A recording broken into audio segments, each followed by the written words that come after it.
Turn your face toward the door I have been standing at. Not the door of your achievements, not the door of your better days, not the door you think you have to repair before you knock.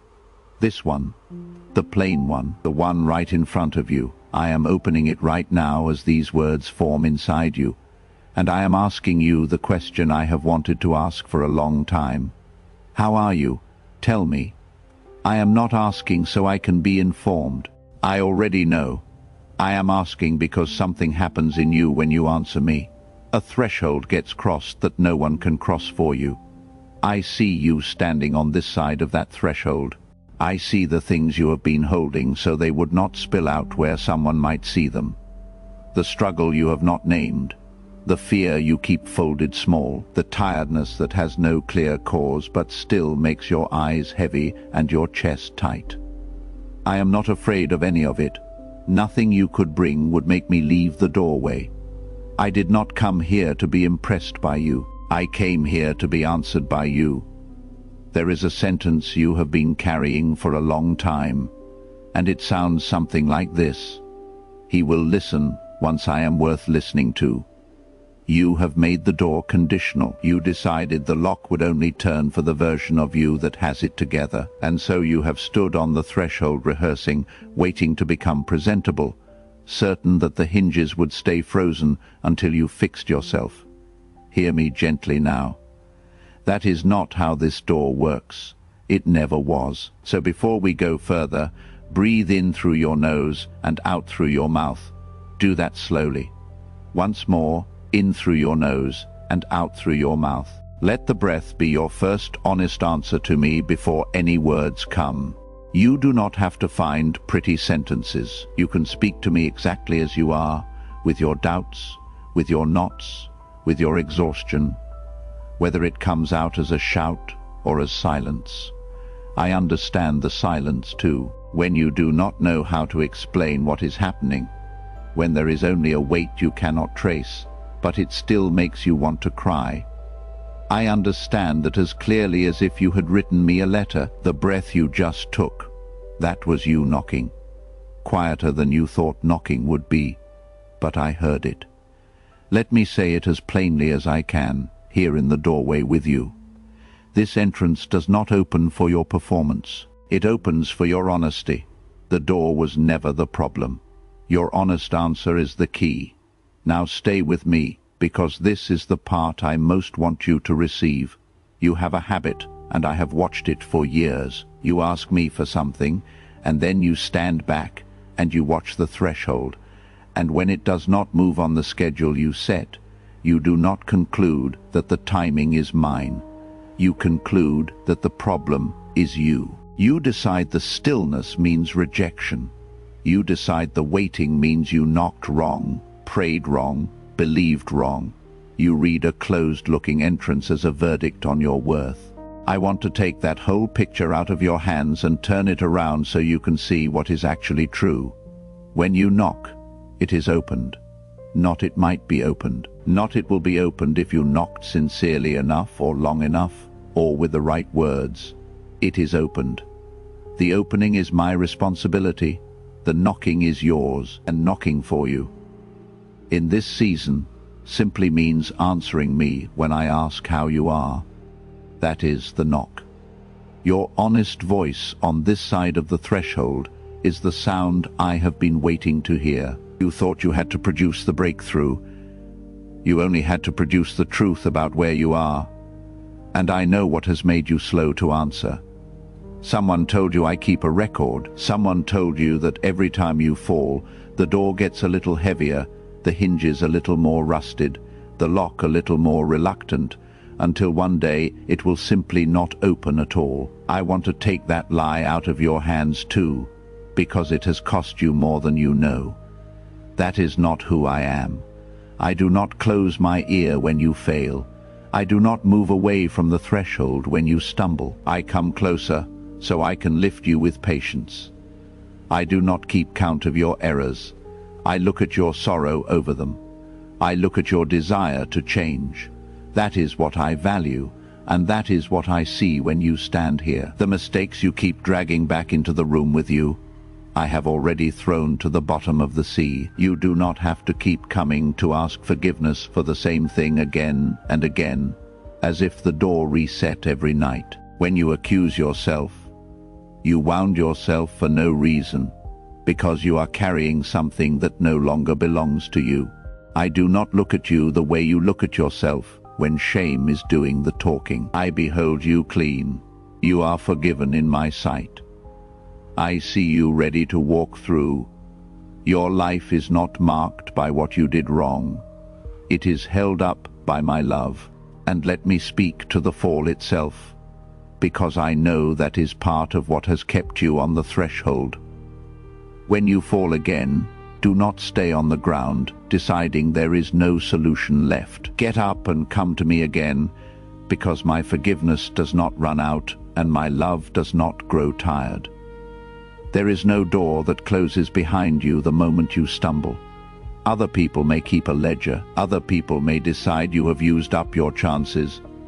I am not other people. I came closer when you fell, not further away. I bent down. The version of me you have been afraid of, the one waiting on the other side with a list, was never real. The one actually standing here has his hand already extended toward yours. I want to tell you about a particular kind of hiding, because I have watched you do it. When shame comes, you do not just stop talking to me. You back away from the threshold entirely. You decide it is better to keep your distance than to be seen.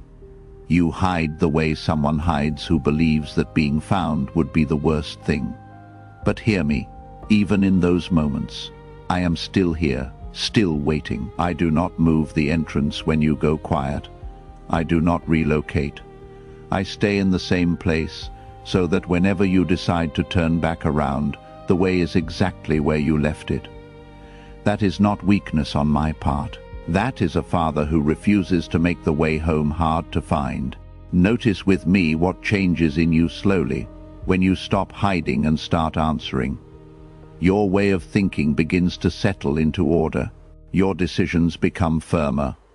Your heart grows calmer than it has been. A security begins to take root in you, a steadiness that does not depend on the day going well. This is not something you manufacture by trying harder. It is what happens on the inside of a person who keeps walking back to the open way instead of standing frozen far from it. Step by step, the changes come. I am with you in that whole process, helping you change, teaching you how to walk in a life that is genuinely new. So hear this, and let it settle deeper than information. When you answer me, when you actually speak what is inside you instead of holding it folded and hidden, your heart begins to calm. There is rest in this. There is peace in this simple conversation. It is not a transaction where you say the correct thing and a prize slides out from under the door. It is an opening that once you pass through it leads to pasture. You go in and out and you find pasture. That word means a place where you are fed, a place where you can stop bracing, a place where the fear that has kept your shoulders tied all this time finally loosens its grip. That is what is on the other side of your honesty with me. Not an examination. A field, open ground, room to breathe. I want you to do something with your body now, because what is true in your spirit should also be true in how you stand. Tilt your head slightly toward the ceiling. Lift your face the way a person lifts their face toward an open sky. Hold it there for a moment. That small movement is the posture of someone who is no longer hiding, no longer staring at the floor of their own shame, no longer studying their feet. It is the posture of someone standing in a doorway and looking up at the one who opened it. Stay like that while I tell you the rest, because there is more, and you need to hear it with your face lifted. Here is the truth about this door, the one I want carved where you will not lose it. When open, no one can shut it. When I shut, no one can open it. Think about what that means for you. The access you have to me is not controlled by the people who hurt you. It is not controlled by the voice of unbelief that whispers you have failed too many times. It is not controlled by your worst day, by the season you are ashamed of, by the enemy who would love nothing more than to convince you the way is barred and the gate is sealed. None of them hold the lock. I hold it, and I have already decided. The door between you and my presence stands open, wide open, because a price was paid that you did not pay. And that price bought you away in that nothing in this world has the authority to close. So answer me honestly about the waiting, because the waiting is where you have been losing heart. Yes, you have asked me for things. Yes, some of them have not arrived in the shape you pictured, on the timeline you set, but hear this carefully. My promises do not arrive late. Everything has its time. They arrive for those who, with faith and with patience, know how to wait at the door without walking away from it. What you have been asking for has not been denied. It has been kept. It has your name on it. And if it does not come exactly as you asked it, be certain of this: something better is being prepared, and the door will open onto it at the right time. Your job is not to force the lock. Your job is to stay near the door and keep answering me. I know there have been times you thought I did not come when you called. You prayed, and the night stayed dark, and you concluded I had not heard. I want to correct that memory gently, because it has shaped how you pray now. I never left. I was watching the whole time. I gave you answers and provision you did not recognize as mine, because they did not look the way you expected. I spoke to you with beautiful words, and they felt too good for you to receive, so you let them pass by. It seemed too difficult to believe that your God, the one who holds everything, would actually speak to you. But I did. I was speaking the entire time you thought the doorway was empty. The silence, you remember, was not absence. It was you not yet believing the one at the door was really there. So let me describe what is on the other side, because you have been guarding a door without knowing what it opens onto. Picture standing beside a river of clear water. Picture me extending my arms toward you, and you walking forward, and the water carrying away the pain, the anger, the frustration you have held so long that you forgot you were holding it. That is not a story to entertain you. That is the kind of thing that happens on the other side of an honest crossing. You lie down carrying a weight on your back, and you get up, and the weight is gone, and you cannot fully explain it. Only that something lifted while you were finally resting in my presence instead of bracing outside it. And there is more in the field than relief. There is a table. On the other side of this door, there is a table where bread is abundant, where the seasons of lack come to an end, where your home fills with a peace your family can feel. I am putting in you the desire to work wisely. I am anointing you with a new creativity. I am rearranging situations in heaven and on earth in your favor, and you cannot see most of it yet, the same way you cannot see the far side of a door until you step through. But it is there. The provision is there. The wisdom is there. The steadiness for the people you love is there. None of it is earned at the threshold. All of it is received past it. There is one more thing I need you to hear, and it is not gentle, but it is love. Some doors you are standing in front of right now were never meant to be entered. There are places that humiliate you, that cut your wings, that keep you in a cycle of pain dressed as belonging. I am not asking you to keep knocking on those. I am asking you to walk away from them. Do not hand your freedom to people who twist what is good in order to keep you small. You are free. You can leave the captivity. The way I am opening for you leads forward into a promised place where blessings fall and provision grows up out of the ground. Do not spend the rest of your life turning in a circle in front of an entrance that only ever leads back into the same room. If these words are landing in you, leave the word door in the comments. Not for me, for your own commitment to stop waiting frozen on the threshold and start answering me when I ask how you are. Now let me reframe something you have been misreading. You keep treating the closed look of things as the final answer, and it is not. A situation can stand in front of you like a solid wall, and I will show you it was a doorway the whole time. People can leave, and I will bring others through the entrance who actually know how to value you, who will not cut your wings, who will not make you small. The thing that today feels like a problem can pass through this threshold and come out the other side as provision, as peace in your home, as a steadiness your family can feel without you having to explain it. This is what I do. I take what stands like a barrier, and I turn it on its hinges slowly, until it becomes a way through. You have been staring at walls.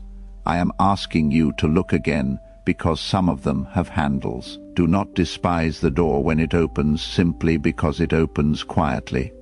Sometimes what I send will come dressed in simplicity. It will not arrive with noise. It will not announce itself. Others would refuse a thing like that because they only want the grand entrance, the impressive arrival, the blessing that makes a sound. But I choose the humble thing, the one that looks small, the one that looks weak, and I grow it into something immense, a giant of faith where there used to be only a seed. So when the way opens, even if it opens without fanfare, walk through it.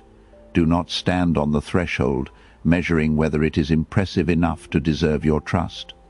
It is mine. That is enough. Walk through. I want you to understand who is standing in this doorway with you, so the fear has nothing left to stand on. I am your God. I am your Father. I am your friend. Yes, I am also a righteous judge, and I do not pretend otherwise, but do not forget that I am also your defender, and my work is to defend you against the accuser. I hold in my hands the record of your innocence. My blood paid for the things you carry guilt over. There may be consequences you still walk through in this world. That is honest. But even out of that pain, I can rescue you. I am not at the door to sentence you. I am at the door to bring you home. And because I am your defender, hear this about the battle you have been fighting at the threshold. You have giants in front of you, things that loom over the entrance and make it look like it cannot be approached. A situation that towers, a fear that has grown tall over years, the voice of an enemy who keeps insisting the way is closed. But nothing standing against you is bigger than the one standing with you. If I brought you this far, it was not only to guide your steps, it was to give you the strength to face down 1,000 giants and walk through anyway. Every giant that rises against you rises in order to be defeated. The gateway does not become smaller because something large is standing near it. It stays exactly the size I made it, and I made it wide enough for you. So consider what kind of season you are actually standing at the edge of. You have thought of this as a closed time, a stuck time, a time of waiting that goes nowhere, but a season is ending, and you can feel the ground beginning to warm, even if your eyes have not confirmed it yet. The words you have spoken in prayer were seeds, and seeds do not stay seeds. With your faith and your trust, they take root, they push up, they become something far larger than what you planted. And there comes a month of ripening, when fruit you did not think possible falls from the branches. Leave behind the season that hurt you. Do not keep carrying the people and the situations that tried to wound you into the new ground you crossed. You are standing. That is what counts now. I want to be honest with you about the process, because I will not pretend the crossing is always easy. It is difficult. The things happening around you, and some days your strength will fail before the day is done. On those days, I will come to you and carry you in my arms. I will give you the strength you need. I will breathe encouragement back into you. You do not have to be the one holding everyone up while you stand in the doorway exhausted. Lean against the frame. Let me hold the weight. It is not a race to see how fast you cross. It is enough that you keep crossing slowly, with security and with faith, and that you do not turn around and walk back into the room you were freed from. You are my daughter. You are my son. The rights I have given you, no one in heaven or on earth can take from you. We are one, you and I. And that means you have free entry into my presence. You can always come with confidence. You can come with a heart of thanksgiving, with worship on your lips, with your needs held openly in your hands, and you will find the door already standing open. This is not a privilege you are auditioning for day after day, hoping you finally qualify. It is an inheritance. It is already yours. It was written for you before you were born, before the foundation of the world, when your name was set down in a place no one can erase it from. The door was never the problem. Your honest answer is the key. You have been treating the way in as something complicated, something with conditions, something that requires the right state of mind and the right record and the right amount of strength. But the entrance is simple. You come. You tell me the truth about where you are, and you cross. That is it. I am not asking you to arrive strong. I am asking you to arrive honest. The strength is something I supply on the other side. When you feel that your own strength has a limit, that is not the end of you. That is the beginning of you discovering that you were never meant to hold the way open by yourself. So consider what is happening even as you hear this. There are people coming into your life who will value you the way you should have been valued all along. There are opportunities forming that did not exist when you started praying. There are situations that look like problems right now, but with your faith and your patience, they will turn on their hinges into blessing, into peace for your home, into provision. I have already given the order. The chains are loosening. What looked like a season with no exit has an exit. And the exit is an open gate, and it has been unlocked from my side for a long time. You were waiting for permission you already had, and I want to speak to your family through this, because I know your prayers are rarely only for yourself. You come asking for protection for the people you love, for steadiness in your home, for the cycle of difficulty to end. Hear me, it is my will to protect your family and to bless you abundantly, far more than you have thought to ask. The rain of grace I am pouring out does not stop at you. It moves through the entrance and fills the house. When you walk through this entrance, you are not walking through alone. You are walking a whole household into a place where the bread does not run out, and the debts do not get to enslave you again. So let me ask you again, and this time answer me from the lifted place, with your face still turned up. What is happening in you? Tell me. Not the polished version, the real one. The thing under the thing. Bring me the fear you have not named, and watch what happens to it in the light of an open way. Bring me the tiredness, and let me carry the part of it that was never yours to carry. Bring me the question you have been afraid to ask. The one that sounds like, where were you while I was suffering? I am not offended by that question. Here is my answer. I never left. I was at the threshold the entire time, and I was watching. And I was waiting for you to turn your face and speak. Receive this, because it is the heart of what I came to the doorway to say. Your prayer is not a small thing. When you answer me, when you bring me your requests, you are also telling me much more than the requests themselves. Your voice speaks to me of your love. Your willingness to come speaks to me of your loyalty. The simple act of standing at the threshold and being honest is itself a victory. The testimony of someone who knows their place and their rights as a son, as a daughter of a God who is real. So do not stop coming. Do not let the difficulty of any single day convince you the conversation is closed. The way does not shut when the day goes badly. It stays open, and I stay in it. And your honest voice is always welcome to cross. Let me settle one last fear before I send you through. You have wondered somewhere underneath whether I am angry with you, whether the open door is a trick, and the real feeling waiting on the other side is disappointment. Hear me clearly. I am not angry. I have nothing against you. I do not need to make you suffer.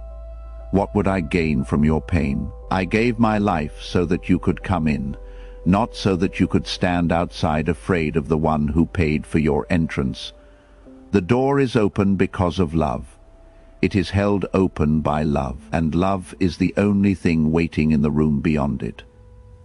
Let the tears come now, if they have been waiting behind your eyes for a long time.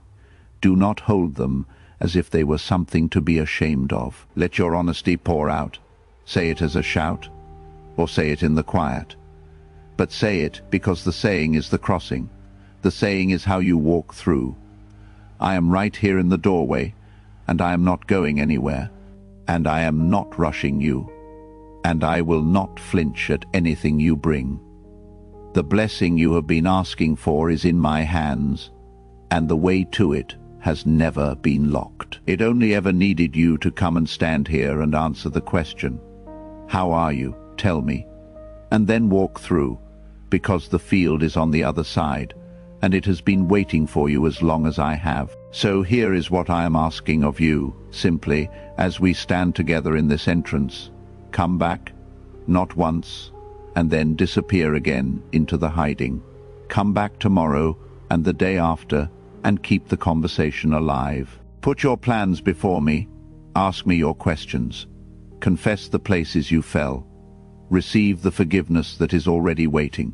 Then get up and prepare yourself to move forward, because there is much ahead of you that you can still do well, and I want to be in it with you, step by step, holding your hand as the way keeps opening. You were not placed in this life by accident.